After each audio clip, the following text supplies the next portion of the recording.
বরগুনার তালতলী সওদাগর পাড়ায় বিস্তীর্ণ এলাকায় চলতি মৌসুমে শিমের ভালো ফলন হয়েছে, তবে পাইকাররা না আসায় কাঙ্ক্ষিত দাম পাচ্ছেন না চাষিরা। সবজি বিক্রিতে উৎপাদন খরচও না ওঠায় হতাশ তারা। সরকারিভাবে বিক্রয় কেন্দ্র স্থাপন করা হলে চাষিরা ন্যায্য মূল্য পাবে, এমন মত জেলার ব্যবসায়ী নেতাদের। বরগুনার তালতলী উপজেলা থেকে ৮ কিলোমিটার দূরে বড়বগী ইউনিয়নের সওদাগরপাড়া গ্রাম। এই গ্রামের ৮০% মানুষ সারা বছর বাণিজ্যিক ভিত্তিতে সবজির চাষ করেই জীবিকা নির্বাহ করেন। ২৫০টিরও বেশি ডিজাইন অপশন নিয়ে ওয়ালটন স্মার্ট ফ্রিজ, বোঝে আপনার প্রয়োজন। এতে অর্থনৈতিক উন্নয়নের পাশাপাশি অনেক যুবকের বেকারত্ব ঘুচেছে। চলতি মৌসুমে লাভের আশায় শীতকালীন সবজি শিম আবাদ করেন চাষিরা। তবে এবছর দূর দূরান্ত থেকে পাইকার না আসায় উৎপাদিত সবজির কাঙ্ক্ষিত দাম না পেয়ে হতাশ তারা।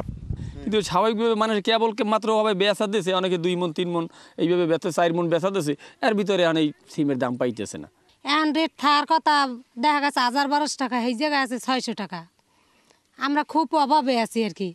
এছাড়া এবছর সার, কীটনাশক ও শ্রমিকদের মজুরি বাড়ায় বেড়েছে উৎপাদন খরচ, কিন্তু বিক্রিতে দাম না মেলায় কপালে চিন্তার ভাঁজ চাষিদের। 500 টাকা 600 টাকা মন পাইতেছে, তাতে আমাদের বদলা খরচ নিয়ে আমরা চলতে খুব কষ্ট হইতেছে। আমরা যে ওষুধ দিয়ে এই খরচা টাকাই আমাদের উঠতে আসে না।